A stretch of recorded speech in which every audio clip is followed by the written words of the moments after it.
There you are. Hey, How you doing? thank you. Thank you. That was a really fantastic session, by the way. I really enjoyed that.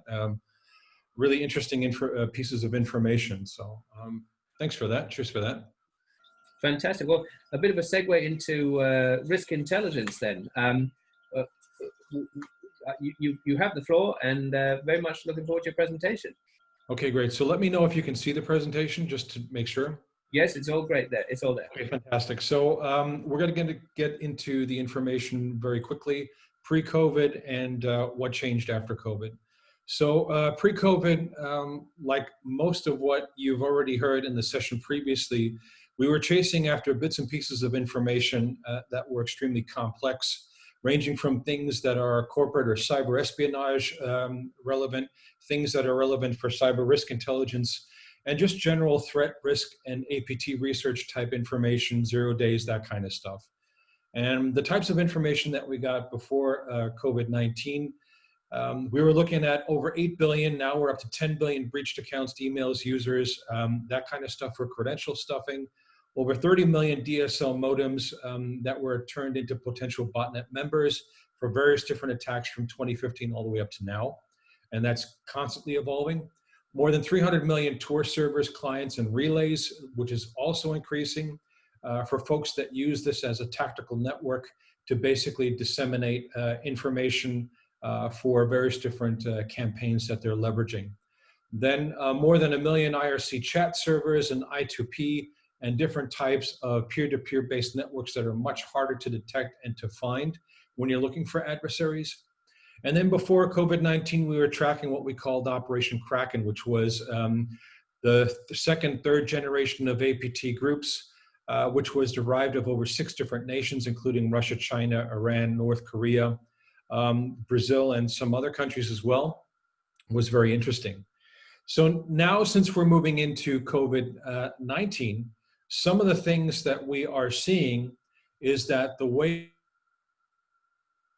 no longer works. And one of the biggest reasons why that doesn't work is because we are looking at different things like the attack framework, trying to get much smarter as to how we assimilate a lot of the information that we're gathering in real time or near real time.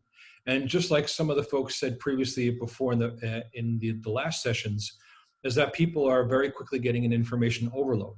So the question is, how do we collect this type of data in a way, shape, or form to make it actionable? And since we do a lot of research, just like Eliza May does and other folks in this space, we found that the attack framework doesn't incorporate intelligence into gathering information about what's really going on and how do we interpret that data. So what that really means is when we take a look at the classical construct of security and solutions that we built in the past, we started to concentrate on the middle tier, which was proactive and predictive monitoring, incident and problem management, event correlation, change and risk management.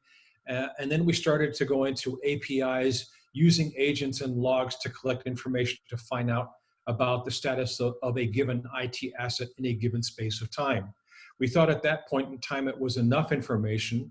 And then we found out that we had to move to the next arena, which was trying to get threat and risk information via things like the threat feeds that we're seeing, what kind of environmental data we can collect, open source intelligence, and then turning this into threat and risk feeds that we can pipe into the next phase, which was dashboards, like a SIEM dashboard. Then we found out that we were still missing information on things like penetration tests, audits, assessments, and these results of what was really going on. And what that pushed us to try to find out was, what is the vulnerability status of a given IT asset that we are in charge of as a security function or as a business, and how can we use that information and leverage that to protect our data assets and internal assets? That led us then to the last phase, which is something that we're starting to now realize that we need to get to what I call proactive intel. So any type of information or data that we collect only makes sense and has value if we can turn that information into data, that data into intelligence, and do it in a way, shape, or form so that we can react or positively proactively defend ourselves against something that we think may or may not happen based on probabilities. And that's where these things like machine learning, Bayesian algorithms, neural networks, that kind of stuff comes into play. So during COVID, we noticed that these different types of constructs made defending the company much more successful than just relying on a threat feed or on some piece of open source intelligence or some other piece of information. And the landscape is continuously changing, making it much more difficult. So now during the COVID-19 pandemic, we found that all the things that we thought were important or that were not important to other people wound up being the avenues of attack that sophisticated attackers use to break into our infrastructure and to other systems. Just the other day, yesterday on Facebook, we observed one of the biggest large-scale phishing attacks that Facebook has seen in a long time. And it hit Germany as well as all these different networks in a very big scale. Unfortunately, we didn't really hear that much about that in the news, but I guess maybe they'll catch up at some point. So what I like doing is, instead of giving you an information overload, let's take a look at the first video.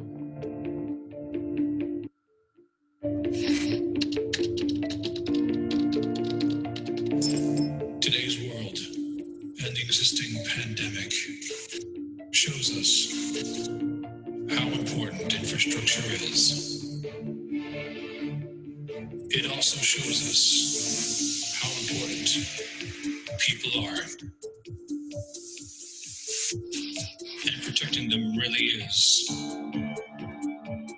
When a situation comes along, like the current pandemic, it shows us exactly what we didn't do correctly or at all.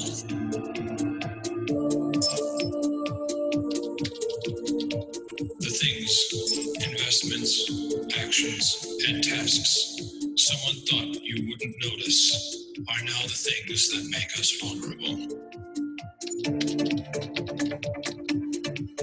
Exploit disruptions, create diversions to steal your data or put you, your family, and companies at risk. We are here to help, not by selling you something you don't need, but by making sure you are ready to find and stop these unethical attackers from exploiting your moment of pain. It's important to have the right friends and partners to help you, not when things are easy, but when they get difficult. Hakdefnet is working on many different things right now to help you and other people. Regardless of whether you're a customer of ours or not, it's about protecting lives, people, and companies, because we will get through this. And when you are ready, so are we to help you any way you need it. So let's remember the lessons and look at who helps, is adding value, and is the right partner. Stay safe. We'll be here when you are ready. Okay, so a little bit of melodramatics there, but the points that I'm trying to make are very real. In the past, we focused so much on, like some of the folks said in the past, selling solutions by fear, trying to highlight what the theoretical values were of different types of systems. As we evolved during this stage, we found that a lot of the information like threat feeds that sounded interesting and were promising actually led us to the conclusion that they didn't really help us at all, because they created an information overload that enabled us to be more confused than without the information. And more often than not, the information was questionable. That means, as an intelligence analyst or observer, my objective is not to filter information and then give it to someone, but my objective is to have a use case to collect the information for that use case and let an intelligence digester make the decision as to if it's relevant or not for them. And this was one of the biggest issues that we found with threat intelligence feeds, and why we created all our threat feeds from scratch, using open source materials like Firehole and other types of bits and pieces of information. And we integrated those into a system to make it easier for people to find out what was going on. As we were collecting this information, we found out that we were already in hybrid warfare since 2015. And that situation has got much worse because we're now in the decade of cyber proxy wars. What cyber proxy wars means is basically things that are beyond the classical scope of warfare or hybrid warfare are now integrated in third-party cybercrime syndicates that are very, very sophisticated in the way they prepare their systems and create their attacks, because they're selling these services to nation states in order to be the firewall. So that means when we detect all the things that we detect with these classical types of security, firewalls and logs and information and port scans that are going on, we find out that these things are hitting us from different areas. And the people that don't have knowledge in this, that aren't threat hunters, that are not experienced intelligence operators or know what they're looking at, or hackers, these other folks erroneously give you information and say, well, the attack is doing this and that, and it's coming from this country. Whereas the mode of operation today is that these cybercrime syndicates, they have resources throughout the entire world, and that's the way they build their model, right? They're here to make money. So some of the things in hybrid warfare we're seeing today on social media, more and more. Information warfare propaganda, support of local unrest. I'm going to take these two for a second and talk about those in a little bit more detail. Right now, in the last few years, people have been talking about threat intelligence. But threat intelligence does not really help you if you do not know what you're looking at. You don't know what the intelligence lifecycle is, and you don't work according to the intelligence lifecycle. And the reason for that is simple. First off, the attacker you see on a port scan is not the actual attacker that's trying to get you or pull your systems down. You need to collect information and, like others previously said, be that researcher. So there will always be a certain amount of human interaction in intelligence, regardless of what technology, regardless of what companies are going to tell you or try to sell you. You cannot do this successfully without human interaction and internal and external teams. So Eliza May was right on the money, more than a lot of people think. And I hope that catches on really quick in this industry, because it's something that we desperately need. Information warfare and propaganda is a thing now. It's cheap to do. And with all the quote unquote fake news and media and videos and audio files that we can create, even based on my discussion, you can turn videos into me saying something at some Trump or other rally, even though I've never voted for Trump or have been there before. So we're now running into adversaries that can create videos, doctored audio based on machine learning to make data collection even more difficult for us as defenders, right? So the propagandas and disruptions that we have on social media, what are some of the things that we've seen in the past, according to an analysis from Graphica? They basically said that Russia was doing a detailed campaign, not because I say it, but there was a lot of different information that was out there. We see this more and more. They were pushing out information as Democrats, as Republicans, as women, as MAGA, as whatever you want to call this stuff. This is not a political discussion, but this is an intelligence discussion. So Ukraine as a failed state or unreliable partner, the United States and NATO as aggressive and interfering with other nations, Europe as weak and divided, critics of the Russian government as morally corrupt, alcoholic, or otherwise mentally unstable, Muslims as aggressive invaders, etc. We can see through this analysis that Graphica did, and we've been saying this for the last 4 or 5 years now at least, that disinformation and propaganda are one of the cheapest ways for nation states to destabilize democracy or any type of system that is against them. And we're seeing this more and more. So what does that really mean? Our objective today and in the future is to, what I say, connect the dots. In the past, I said, in order to connect information on dots, you need to interpret what a dot is. After you interpret what a dot is, you start collecting information that is relevant for the dot, and then you collect information on other dots. Why?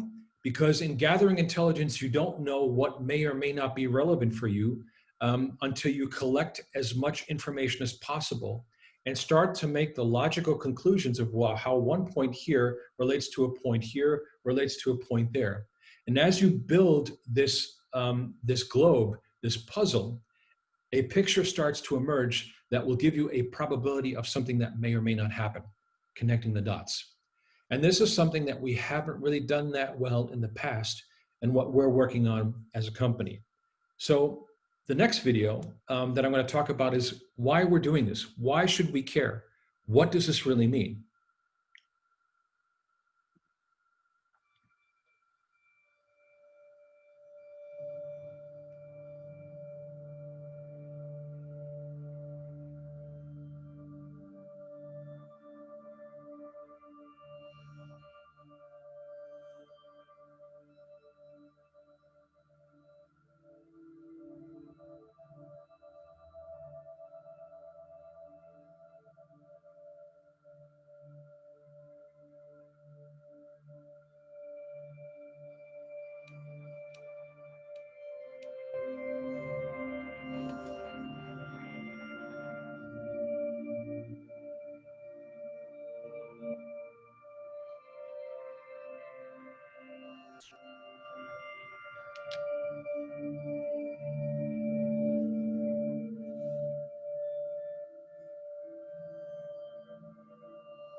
So what does this video actually mean?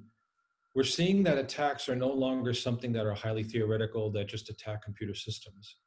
What we've been seeing during COVID-19 is that supply chain attacks through cyber attacks are a thing now. That means all these different masks and protective materials that we needed for different hospitals, as well as the delivery systems that we depend on for food, water, critical infrastructure, etc., are things that are getting attacked. They've been attacked for the last few years, but they're getting attacked more when we have pandemics because people are concentrating on different things. And while they concentrate on different things, this gives the good opportunity for an attacker to basically look at these systems and try to find a weak spot to break into a given network. This is not about fear. This is about where attacks are going in the future. And this is the reason why we need to get this right about working together, whether it's MSSPs or MSSs, how we interpret information, and stop the BS and turn these systems that we're selling as responsible partners to protect the supply chain and to protect companies. And this is the reason why we've done something totally different. We're one of the few companies out there that are concentrating on not only collecting the theoretical information about these attacks that are going on, but we're also very tactical in the way we focus on things. So if there's a cyber attack that's going on, some of the research that we've done in the past with other teams is, for instance, the Ukraine attacks in 2015 during elections. During elections, we observed the first attack that resulted in elections being disrupted. We saw that in the US. The jury is still out whether the information that we provided with a lot of our partners has actually really been evaluated in Washington, D.C. or not. The other thing is, after these attacks, the airport was attacked in Ukraine, and then we saw more than 250,000 people that were without electricity in the middle of winter in Ukraine as well. These attacks, they're wrapping up. This is not about fear. This is about where we're going. And the reason for this is simple. Cyber attacks are cheap. The people that are behind these attacks are very difficult to find. And that makes it very difficult for us to pinpoint what exactly we're looking at. So we need to create the right awareness and training and systems and partner networks to create something that's tangible for customers and for people. Some of the things that we've been doing in the last few years is building systems that make it as easy as possible to interpret a lot of different types of data. So I don't know why other people don't talk about how they build their systems, but we do. This is the way we build the system. It's very easy. It's based off of information that we collect and we verify, and we also turn into feeds that can integrate to any system that's in the world, whether it's you integrate with Splunk or whether you integrate with ServiceNow or something else. Our information is easy to digest, and it can integrate with pretty much any type of system that's out there in the world. So we're also working on things that not only protect SMBs, but also critical infrastructure, because a lot of the research that we do has successfully stopped physical attacks that you probably weren't even aware of or never heard of. Whether it's train systems, whether it's sewerage systems, whether it's utilities or electrical systems, water plants, etc. These are the types of things that we continuously try to protect with different partners every day. And it's about protecting lives. So this is the space that we're in right now. One of the things is the Hakdefnet Cyber Warfare Defense plugin. This is something that can leverage the information that we collect or someone else's feeds. We don't block people and force them to use only our stuff. But we want to make these things very easy and simple for even the least knowledgeable security person to work with. That's a thing. And then also integrate different types of information and feeds into this specific piece. Lastly, we're also concentrating on what we call physical cyber risk intelligence. So we provide not only training and education on how to survive cyber attacks, but also how to detect them and how to stop them from happening. So back in 2015, again, for the Davos conference, we were the first folks that actually talked about a use case of turning gas heaters into bombs. And originally, I didn't think this was possible, but the more I did the research on this, even on my own building, I came to the conclusion that it was possible, and it was frightening. And this is getting worse the more IoT is getting leveraged without security mechanisms in place. So I'm going to stop here, open up for questions. I don't want to push my time too much. Let's open this up to the floor for some questions. Fantastic. Thank you very much, Mike. And that video is always very chilling with the alarm. It's a very chilling video. It really strikes home the dangers of IoT and everything. Right. You know. It's always a difficult thing to do because you want to make people aware, but you don't want to do it for the sake of scaring them. And I think this is something that the security industry as a whole has not gotten right yet. So hopefully we're trying to do that with ways of integrating this very complex research into something that people can understand. We have a question from Scott. He says, can we see any examples of insights outputs? Yes. So if the question is, can we see some insights from our solution? I can schedule a call to do that for dedicated companies that are interested in that. We do need to be a little bit careful because a lot of the big companies are constantly copying all our reports and selling it as their stuff. So we need to be a little bit cognizant and careful about the details that we show. What I can talk about is that we also have a high degree of open source tools that we release to the public. Divinity is one of those tools. Divinity, which is on GitHub, is a tool that will enable people very simply to use some of our technology to scan different types of networks for some of the more well-known or maybe not so well-known attacks that can happen on IoT systems like webcams and that kind of stuff. So if anyone is interested in details, I'll be more than happy to talk about that. If I talk about the outputs of the research that we've done so far, we have found that since cybercrime syndicates are making so much money, that cybercrime syndicates are the primary destination for nation states to contact in order to leverage their attacks. So a lot of times when we see attacks on critical infrastructure, if it's just the simple scans and simple finding out and reconnoitering the environment, more often than not, the cybercrime syndicates are working on these. If there are things that are more zero-day attack type-ish or embedded beacon technology, that's when the more sophisticated and well-researched and well-financed espionage clandestine groups are working on integrating that technology to break into things. One of the probabilities that we have is that we are assuming that between 50 to 80% of all critical infrastructure is already infected. We can't prove it yet because a lot of the technology that we traced since 2015 from Russia and the different APT groups are dormant. So what we can say is the amount of scans and attacks that happen on critical infrastructure has been ramping up over the last few years. So we're assuming the probability is very high that most of the critical infrastructure is to at least 50, 60%, if not higher, already infected. And this embedded technology is waiting for that point in time to be activated.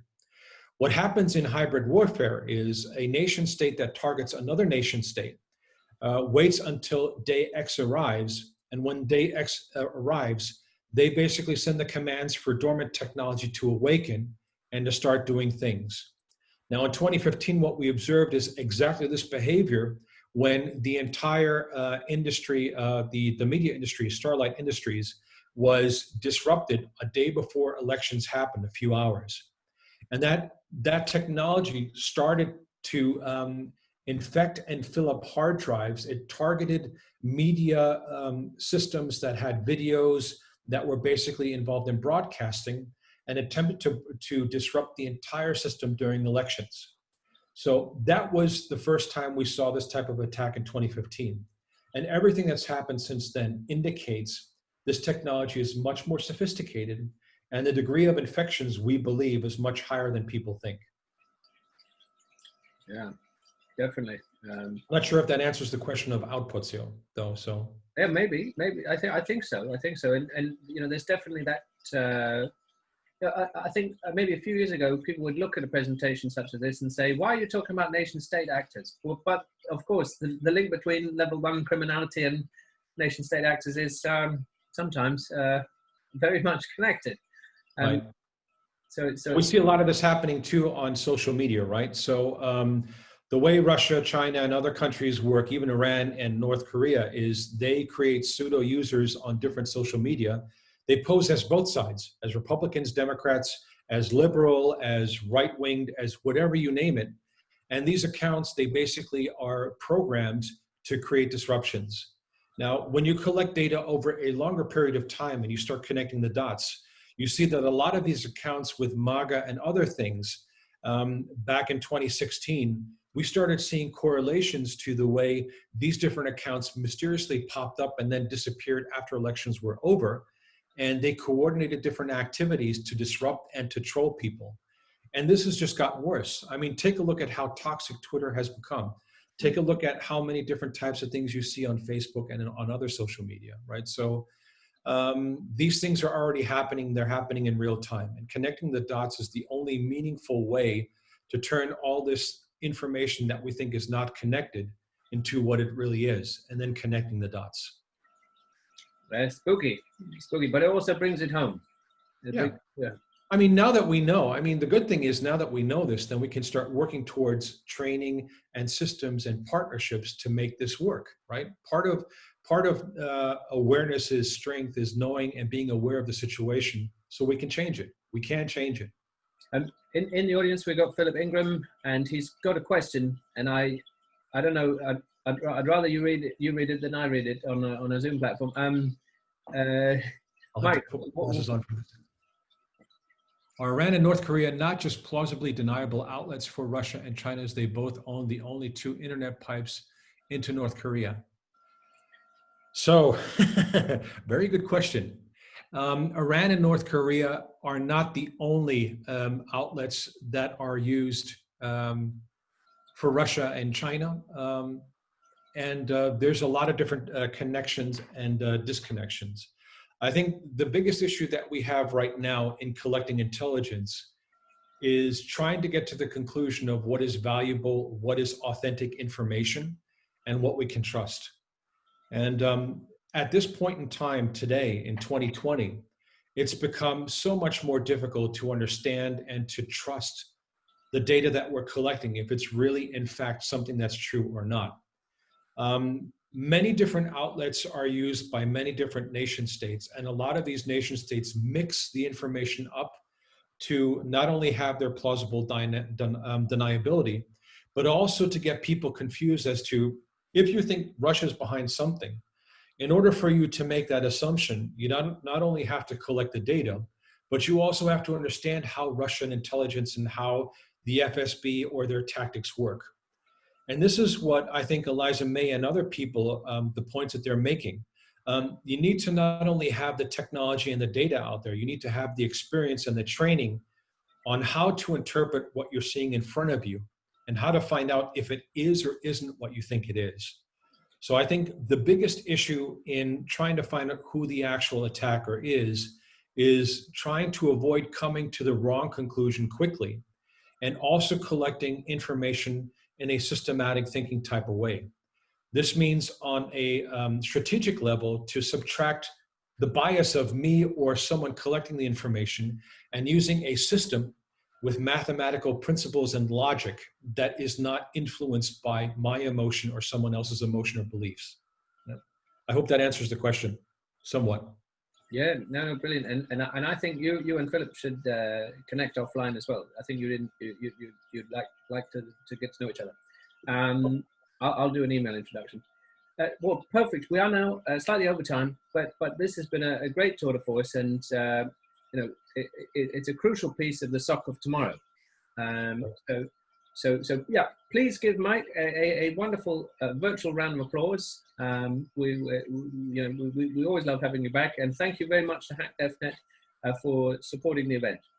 And thank you very much for doing the event. Without these types of events, it wouldn't enable us to try to find synergies with other folks, with other different countries, and also with partners. So I think it's very important to do these sessions, to work with you and other folks to make sure that this information gets out there and that we can increase awareness and also train people the right way. So thanks for that. Appreciate it.